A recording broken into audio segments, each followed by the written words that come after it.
Taga Mindanao siya. At taga Mindanao. Pero siya lamang ang kinakitaan ko ng paggalang. Kung taga Mindanao. Ano to? Pangulo Duterte. Yun.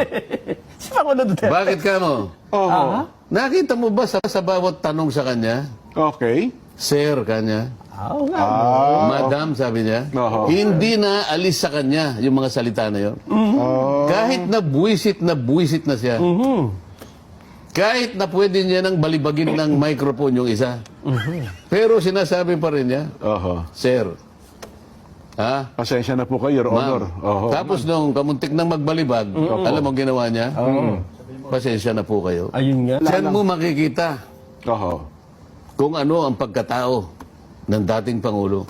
Kaya kung ang pinag-uusapan natin, mga katangian, kaugalian na nakita natin mismo, Oho. ugaling Pilipino, kung ang pinag-uusapan ay yung